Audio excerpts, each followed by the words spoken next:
인생은 광야길과 같습니다. 우리가 출애굽기를 지금 묵상하고 있는데, 출애굽기를 읽을 때는 하나님께서 애굽 땅에서 이스라엘 백성을 건져내신 위대한 사건, 이것들을 함께 은혜를 받겠지만 우리가 좀 염두에 둘 부분이 있어요. 출애굽기를 쭉 묵상하면서 염두에 둘 것은 이 출애굽기의 여정이 우리 인생의 여정과 흡사하다라는 것입니다. 그러니까 출애굽기를 쭉 읽어보면서 내 인생과 내 삶이 이럴 거구나, 이런 것들이 있구나, 이렇게 좀 보시면서 묵상하면 참 좋을 것 같습니다. 이스라엘 백성이 애굽을 벗어나서 홍해를 건넌 사건, 이것은 예수 그리스도를 우리의 구세주와 주님으로 영접하고 받아들여서 구원받은 사건을 의미한다고 볼 수 있습니다. 신약 성경에서도 홍해를 건넌 사건을 침례받은 사건과 견주어서 설명하고 있는 것을 보게 됩니다. 고린도전서 10장 1절부터 4절에 보면 바울 사도가 이런 편지를 쓰죠. 형제들아, 나는 너희가 알지 못하기를 원하지 아니하노니 우리 조상들이 다 구름 아래에 있고 바다 가운데 지나며, 지금 출애굽을 얘기하는 거거든요. 그러면서 모세에게 속하여 다 구름과 바다에서 침례를 받고, 홍해를 건넌 사건을 침례받은 사건이라고 이제 얘기하고 있습니다. 그러면서 다 같은 신령한 음식을 먹으며, 만나겠죠. 그리고 다 같은 신령한 음료를 마셨으니, 지금 오늘 본문에서 읽은 것처럼 이렇게 반석을 쳐서 물이 나오게 하는 그런 물을 신령한 음료라고 말하고 있습니다.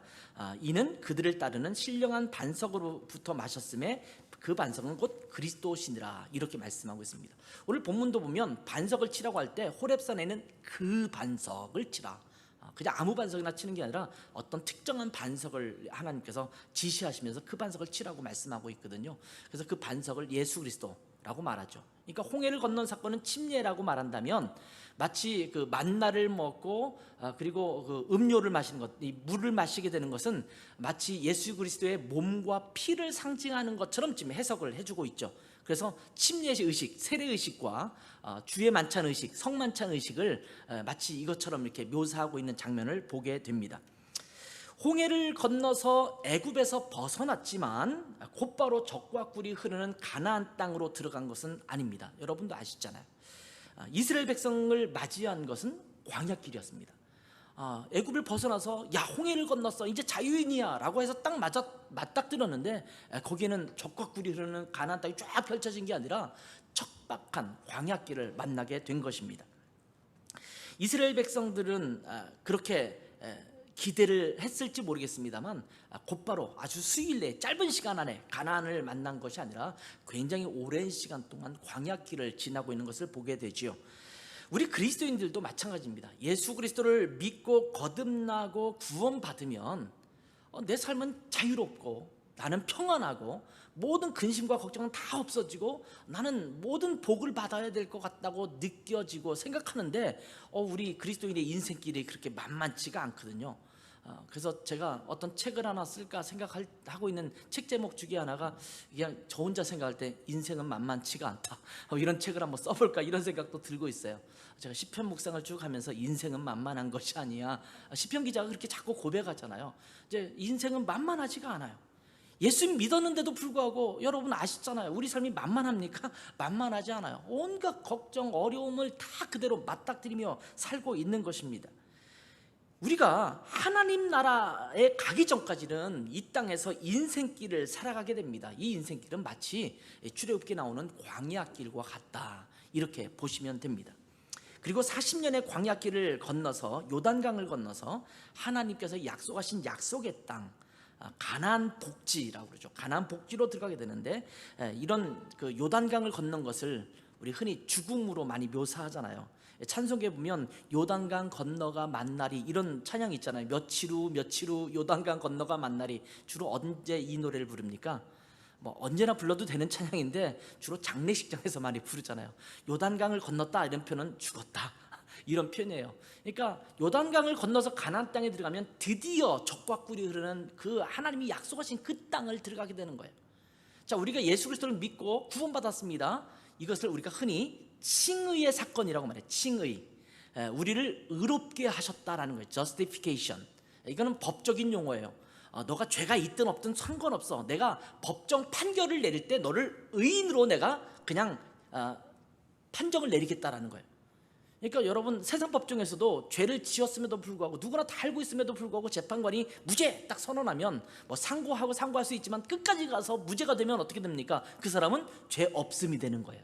그렇죠? 이 칭의라는 것은 그거예요. 내가 볼 때는 나는 여전히 죄가 있는 것 같고 여전히 부족한데 예수 그리스도의 보혈로 말미암아서 우리를 의롭다 판정한 것이에요. 판결한 것이에요. 그래서 칭의의 사건이라고 말해요. 근데 우리는 여전히 아직도 모관한 부분이 많잖아요. 이 광야길을 가는 거예요. 이것을 우리가 성화라고 말해요. sanctification이라는 말 쓰는데 이것은 거룩해져가는 과정이에요. 이미 하나님의 자녀예요. 하나님의 백성이에요. 그런데 아직도 하나님의 백성답지 못한 모습이 있어요. 그것을 점점 습득해 나가는 시간이에요. 그렇다고 구원 안 받은 게 아니에요. 구원은 이미 받았어요. 그런데 그 구원받은 사람의 모습을 갖추어가는 과정이 필요하죠. 이 인생길입니다. 광야길입니다. 그리고 요단강을 건너가면 그때는 영광스러운 모습으로 완전히 우리가 바뀌게 되죠. 이 영화라고 말해요. glorification 이란 말 써요. 그때는 죄가 없는 정말 정결하고 깨끗한 모습으로 하나님 나라에서 천국에서 우리가 주님과 함께 교제하는 때가 될 겁니다. 요단강 건너가면 그런 일이 벌어지는 거예요. 이제 구원의 세 가지 측면이라고 말합니다. 그래서 이 상황을 지금 출애굽기에서 쭉 설명하고 있거든요. 그런데 우리 그리스도인들은 예수 믿고 구원받으면 다 끝난 것처럼 착각을 할 때가 많습니다. 여러분, 예수님 믿고 구원받은 것은 이제 시작일 뿐입니다. 이것 가지고 모든 것을 만족하려고 해서는 안 됩니다. 이제 비로소 광야길로 들어선 것입니다. 이스라엘 백성이 애굽에서 종처럼 살았던 그 애굽의 통치에서 벗어나서 홍해를 건넌 이후에 그들은 자유인이 되잖아요. 더 이상 애굽의 종살이가 아니거든요. 그런 것처럼 예수님을 믿고 구원받으면 더 이상 우리는 사탄의 노예가 아닙니다. 사탄의 종이 아닙니다. 죄의 종이 아닙니다. 하나님의 종이에요. 이제 자유인이 된 거예요. 그런데 홍해를 건넜지만 여전히 긴 여정을 통해서 가나안 땅까지 가는 것처럼 우리는 사탄의 노예, 죄의 노예는 더 이상 아니지만 거기서 자유하지만 이제는 우리가 하나님 나라를 가는 그 여정을 계속해서 가야 한다는 겁니다. 긴 여정의 광야길을 가야 합니다. 우리가 죽어서 하나님 나라에 갈 때까지, 아니면 주님께서 다시 재림하셔서 이 땅에 하나님 나라가 도래할 때까지 우리는 그 인생길을 가야 하는 것입니다. 여러분, 이것을 착각하면 안 돼요. 우리는 지금 광야길을 가고 있는 과정에 있습니다. 여러분, 기억하십시오. 우리는 지금 천국에 사는 것이 아니라 광야를 지나고 있습니다. 우리는 저곳을 향해서 가는 나그네 인생길을 가고 있는 것입니다. 지금 여기는 우리가 머물 곳이 아닙니다. 이것을 우리가 기억하지 못하면 자꾸 이 땅에서 실수하게 되는 거예요. 그래서 신앙의 위인들이 살았던 믿음의 삶을 보여주고 있는 소위 믿음장이라고 불리는 성경이 있죠. 혹시 어디인지 아십니까? 믿음장. 히브리서 11장입니다. 그러니까 우리가 성경에 보면 몇 가지 별명이 붙은 장이 있거든요. 예를 들면 사랑장 그러면 고린도전서 13장, 사랑은 언제나 오래 참고를 시작하는 그런 장이 있잖아요. 그런 것처럼 믿음장 그러면 히브리서 11장을 말하고 있거든요. 이 11장에서 이런 표현이 나옵니다. 이 사람들은 다 믿음을 따라 죽었으며 약속을 받지 못하였으되 그것들을 멀리서 보고 환영하며 또 땅에서는 어떻게 불렸다고요? 외국인과 나그네임을 증언하였으니, 이 땅을 사는데 나는 이방인이에요. 이방인, 외국인, 그리고 나그네처럼 사는 거예요. 그들이 이같이 말하는 것은 자기들이 본향 찾는 자임을 나타냅니다.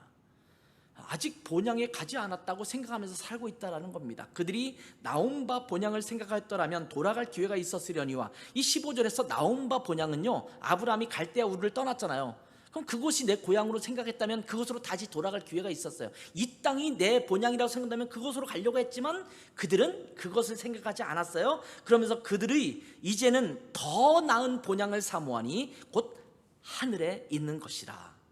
이러므로 하나님이 그들의 하나님이라 일컬음을 받으심을 부끄러워하지 아니하시고 그들을 위하여 한 성을 예비했다. 이렇게 말씀하고 있습니다. 우리가 갈 곳은 저 본향입니다. 이곳이 아니라 저곳입니다. 그것을 말씀해주고 있죠. 여러분, 우리가 살아가는 인생은 광야길입니다. 그런데 이 광야길은 불편한 곳입니다. 광야는 사람이 안주해서 살아가는 곳이 아닙니다.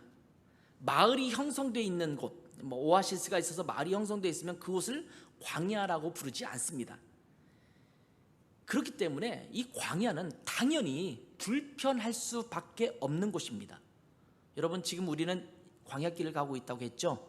그럼 불편해야 마땅해요? 편해야 마땅해요? 불편해야 마땅한 거예요. 그러니까 불편하다고 짜증내지 마세요. 저는 여행을 좋아하는 편입니다. 코로나 때문에 여행도 잘 못 다니고 그러고 있지만 여행을 참 좋아합니다. 가족끼리 함께 여행도 다니고 이렇게 하는데, 여행을 할 때 머물고 있는 호텔이 아무리 좋아도 가다가 맛있는 맛집을 만나서 식당에서 맛있는 음식을 먹어도 집만은 못합니다.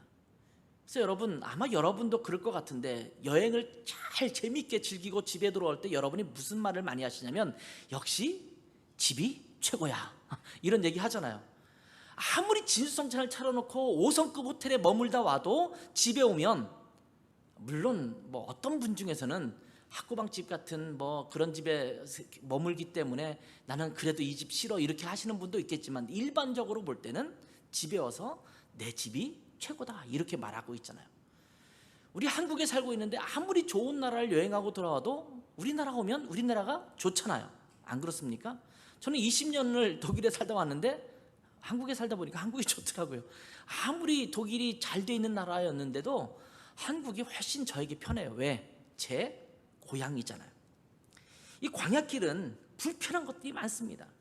이 불편함이 연속입니다. 광야에서는 마실 물이 부족할 수밖에 없고 먹거리를 찾기도 쉽지 않은 곳입니다. 낮에는 혹독한 땡볕에 피곤해집니다. 밤에는 급격하게 싸늘해져서 모포를 덮지 않으면 잘 수 없는 추위를 느낄 수 있는 그런 곳입니다. 이런 길을 지나면서 하나님께서는 만나와 메추라기로 그들 가운데 먹을 것을 주셨지만 마실 물을 찾는 것이 참 쉽지가 않았습니다.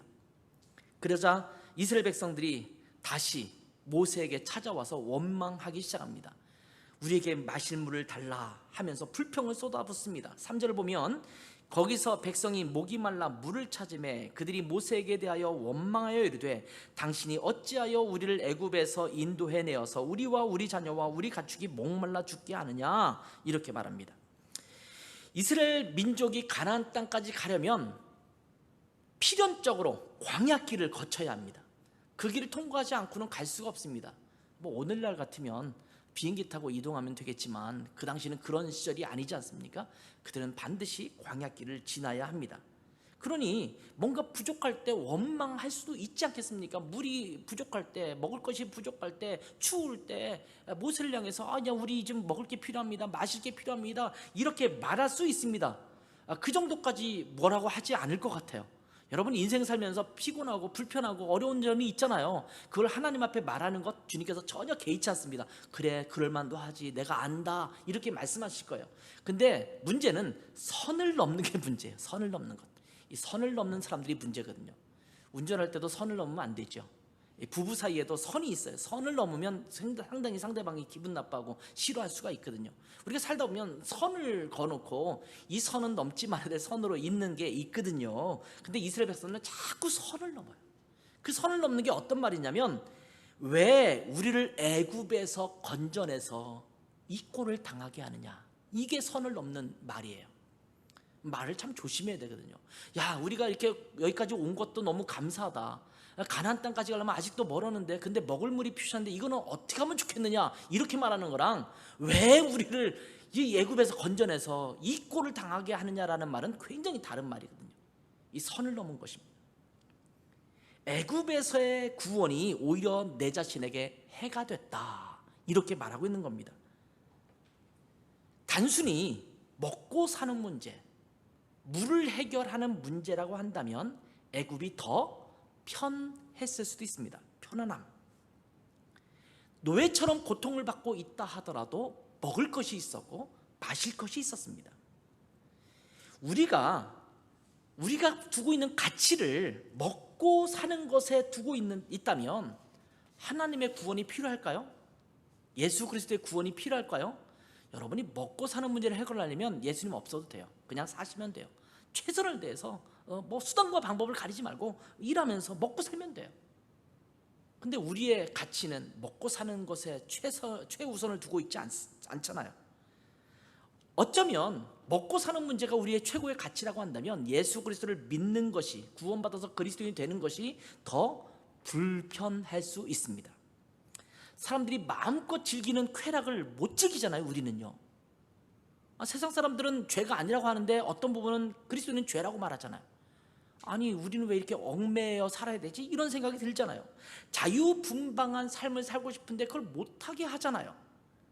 그러니 우리는 그리스도인으로 살아가는 것이 어쩌면 이 땅에 살아갈 때 불편할 수가 있습니다. 그러니까 편안함과 불편함이 우리의 가치라고 한다면 여러분, 예수 안 믿어도 돼요. 이스라엘 백성들도 애굽에 그냥 있으면 돼요. 근데 그들이 어떤 것을 가치에 두고 있느냐에 따라서 달라지게 되는데, 그들은 가나안 땅을 가서 하나님의 백성으로 살아가는 것이 그들의 가치였거든요. 추구하는 가치이기 때문에 애굽에서 나온 것이거든요. 우리가 하나님의 백성인데 어떻게 애굽에서 살 수 있느냐, 이렇게 생각하면서 하나님의 부르심에 따라 가나안 땅을 향해서 가고 있는 거거든요. 우리는 먹고 사는 문제에 머물지 않고 보다 더 고귀한 가치를 두고 살아가는 자들입니다. 우리는 하나님의 백성으로서 하나님 나라의 삶을 이 땅에 살아가는 자들입니다. 우리가 추구하는 가치는 영원한 생명입니다. 창조주이신 하나님의 창조 원리에 따라 살아가는 것입니다. 하나님의 말씀에 따라 살아가는 것이 최고의 가치가 있다라고 생각하며 여기며 살아가는 사람들이 바로 우리 그리스도인들입니다. 여러분, 우리가 살아가는 이 인생길에서 만족을 찾지 마십시오. 이 땅은 광야길일 뿐입니다. 우리는 지금 하나님 나라를 향해서 가고 있는 나그네일 뿐입니다. 살아가면서 불편한 일이 생기고 뭔가 만족스럽지 못한 일이 생겼다고 느껴질 때 여기는 광야길이니까 당연한 거야 라고 생각하는 여러분 되셨으면 좋겠습니다. 물이 없을 수도 있고 추위에 떨 수도 있고 땡볕에 공고할 수도 있고 먹을 것이 부족할 수도 있는 것이 바로 광야길입니다. 여러분, 지금 광야가 아니라는 착각 속에 사시면 안 돼요. 지금 우리는 광야에 살고 있습니다. 그런데 광야길을 가면서 현실만 바라보면 다툼이 발생하고 갈등이 발생하게 됩니다. 자, 따라서 합시다. 현실만 바라보면 다툼과 갈등의 연속입니다. 여러분은 어떠십니까? 좀 많이 안 다투고 많은 갈등 없이 살아가고 계십니까? 굉장히 갈등이 많을 거예요. 집에서도 그런 갈등과 다툼이 생기기도 하고, 때로는 직장에서 그런 것이 생기기도 하고, 때로는 먹고 사는 문제가 나에게 다툼과 갈등을 스스로에게 일으키는 경우도 있죠. 또는 사회를 향해서 그런 느낌을 가질 때도 있습니다. 이것이 우리가 살아가면서 계속 갖고 있는 것 중에 하나예요. 이스라엘 백성들의 출애굽 여정을 쭉 보면 계속 반복되는 것 중에 하나가 다툼과 갈등이에요. 계속 다투고 갈등을 일으키는 거예요. 이스라엘 백성들에게 오늘 본문에 보면 마실 물이 부족하다라는 현실적 문제가 발생했습니다. 이것은 어떤 때는 먹을 게 없어서 그러기도 하고요. 먹을 걸 주니까 또 고기 안 준다고 또 그런 문제가 발생하기도 하고요. 하여튼 굉장히 다양한 문제들이 계속 발생하거든요. 근데 그 현실적 문제가 발생하자 그들은 이 상황을 다툼의 상황으로 만들어갑니다. 분위기가 심상치 않습니다. 그래서 심지어 이 4절에 보면 모세에게 돌을 들어 치려고 하는 분위기가 연출됐습니다. 자기들을 구원해내서 애굽에서 건져내서 이렇게 인도하고 있는데 마실 물 못 찾았다고 솔직히 까놓고 얘기해서 솔직히 까놓고 얘기해서 마실 물 없는 게 모세의 책임은 아니잖아요. 물론 모세가 인도하는 길의 여정을 찾아서 그 물들을 잘 찾는 게 지도자의 능력일 수도 있겠지만 이 광야길이라는 것이 마음대로 되는 것은 아니잖아요.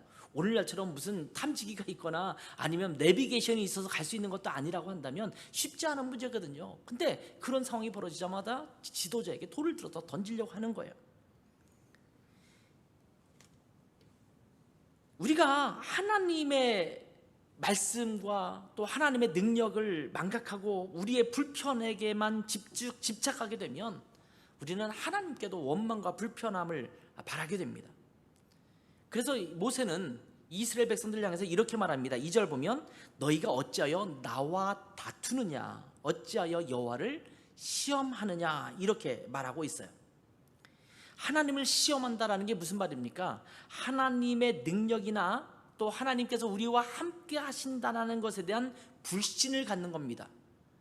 여러분 살아가면서 그런 거 못 느껴보셨어요? 하나님이 진짜 계신가? 왜 나를 이렇게 힘든 구렁텅이에 떨어뜨려 놓고 하나님은 가만히 아무 말씀도 안 하시고 쳐다보지도 않는 것 같은 느낌이 들지? 이런 느낌이 있을 때가 있잖아요.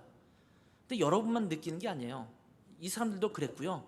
시편을 읽어보세요. 아까 그랬잖아요. 인생은 만만치가 않다고. 시편에 위대한 다윗도 엄청나게 그런 고백을 많이 하거든요. 하나님 좀 귀를 기울여 주세요. 하나님 어디 계십니까? 내 소리를 안 들으십니까? 이런 얘기를 계속하고 있잖아요.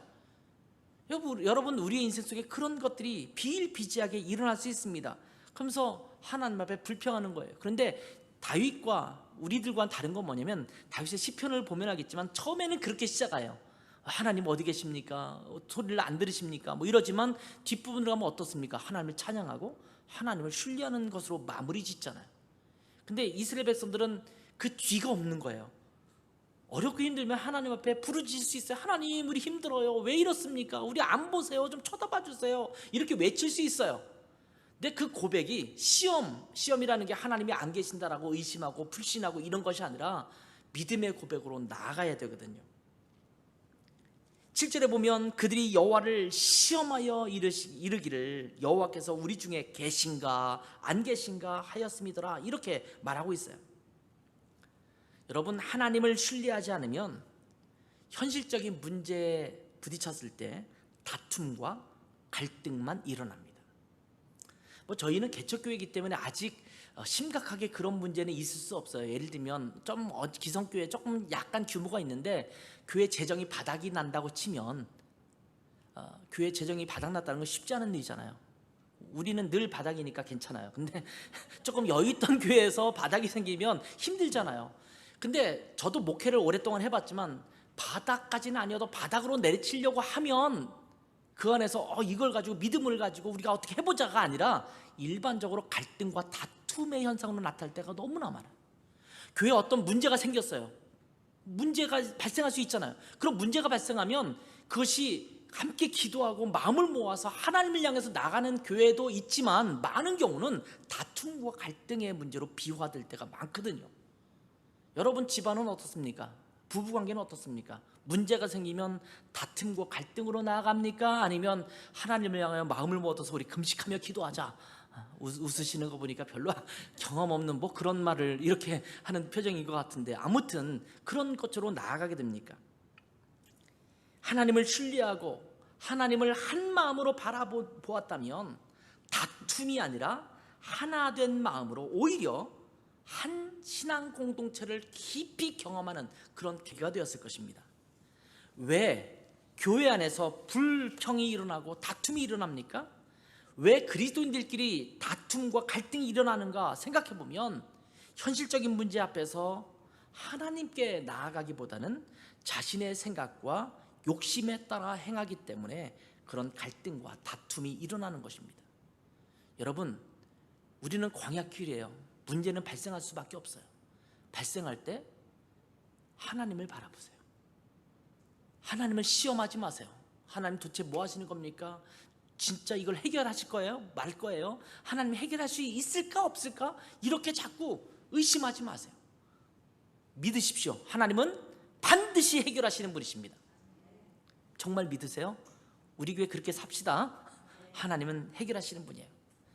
자, 하나님은 이런 문제가 발생하고 갈등과 또 어려움이 생기니까 이것을 풀어가려고 하시는데 모세에게 이렇게 말씀하시죠. 호렙산에 반석을 쳐서 물을 내게 하여 백성이 마시게 하라, 이렇게 말씀하세요.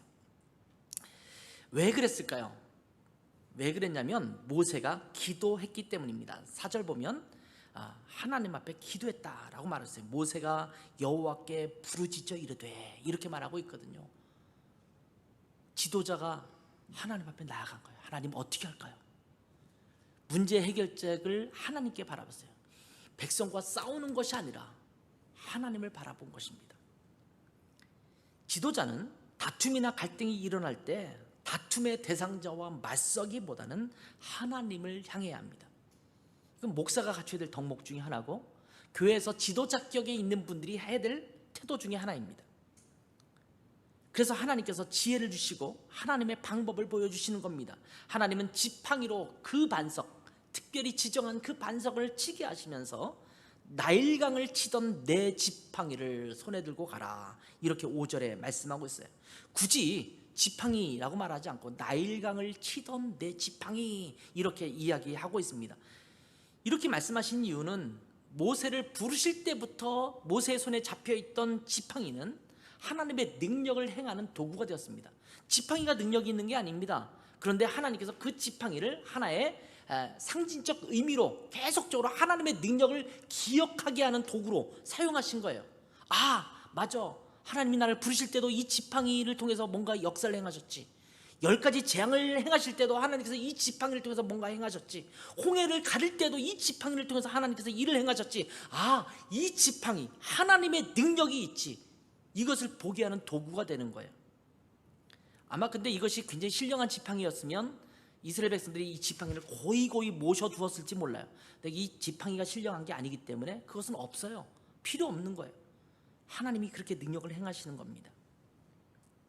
결국 하나님께서 광야길에 물을 내십니다. 이 6절, 7절, 8절에 7절까지 쭉 나오죠. 그래서 그 앞에서 물이 나게 해서 온 백성이 마시게 되었습니다. 이 마사, 무리바라고 그래서 그쪽 지역의 이름을 짓게 되는데, 이 마사는 유혹, 시험이라는 단어를 갖고 있어요. 그리고 무리바는 분쟁, 다툼이라는 의미를 갖고 있는 그런 말이거든요. 그러니까 그 지역 이름이 광야길인데, 다툼, 하나님을 하나님 앞에 시험을 했다, 하나님을 불신하는 유혹에 휩싸였다, 그런데 거기서 다툼이 일어났다, 이런 거거든요. 우리의 인생길은 이런 인생길이 안 됐으면 좋겠어요. 이 마사의 길이 안 되면 좋겠고 무리바의 길이 안 됐으면 좋겠어요. 이때 오히려 하나님 앞에 찬양하고 하나님을 신뢰하고 하나님을 바라보는 우리가 되길 바랍니다. 광야길에는 시험이 찾아옵니다. 유혹이 많이 찾아옵니다. 결국 이 시험과 유혹 때문에 다툼과 분쟁이 생기게 되는 것입니다. 왜 그러냐고요? 다 욕심 때문입니다. 만나도 주시고 메추라기도 주시고 구름기둥 불기둥으로 인도하셨습니다. 하나님은 불편한 광야길을 다 잘 지내도록 인도하시는 그런 하나님이십니다. 하나님이 함께 하시면 견딜 수 있습니다. 하나님이 함께 하시면 걱정 없이 걸어갈 수 있습니다. 여러분, 지금 우리는 불편한 광야길을 가고 있는 사람들입니다. 그러나 하나님이 우리와 함께 하십니다. 이스라엘 백성처럼 우리와 하나님이 함께 계시는가 안 계시는가 이렇게 시험하지 말고, 하나님은 여전히 내 곁에 계신다, 분명히 그분은 우리와 함께 하십니다, 약속하셨거든요. 그렇다면 그것을 믿음을 가지고 이 주어진 광야길, 인생길을 넉넉히 걸어가는 여러분 되셨으면 좋겠습니다. 우리 그리스도인들은 지금 아직 가나안 땅을 향해서 가고 있는 광야길을 가고 있는 자들이라고 말씀드렸어요. 우린 이곳이 아니라 저곳을 향해서 가는 자들입니다. 여기가 아니라 저기를 향해서 가는 자들입니다. 이미 언급했듯이, 계속해서 반복해서 말했듯이, 광야길은 불편한 길입니다. 온갖 어려운 환경과 대적들이 맞닥뜨려지는 그런 장소입니다. 수많은 문제들을 직면할 때마다 원망과 불평을 내뱉으면서 함께 광야길을 가고 있는 내 주변 사람들과 다투고 갈등을 일으키기보다는 한 마음으로 하나님을 향하는 자들이 되면 얼마나 좋을까요? 저는 이스라엘 백성들이 왜 이럴까? 이런 마음이 들잖아요. 여러분도 출애굽기 읽으면 그런 마음이 들잖아요. 근데 그 눈으로 자기 자신을 바라보면 우리도 여전히 그렇게 행하고 있는 우리 모습을 발견하지 않습니까?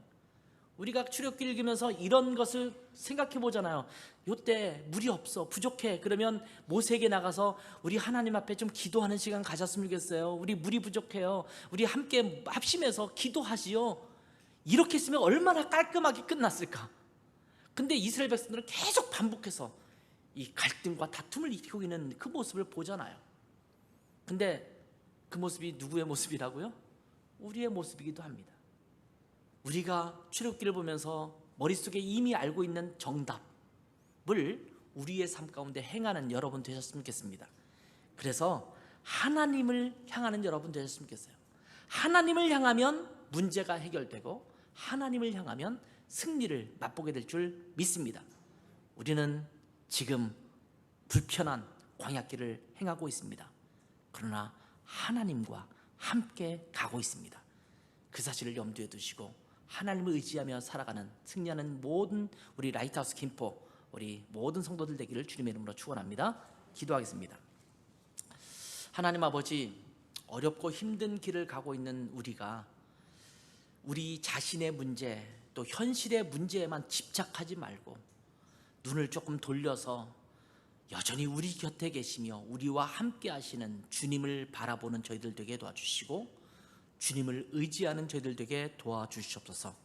그래서 어렵고 힘들고 불편한 길이지만 그것으로 인해서 원망과 불평이 아니라 오히려 주님 때문에 넉넉히 그 순간들을 이겨나가는 우리 모두가 될 수 있도록 은혜 베풀어 주시옵소서.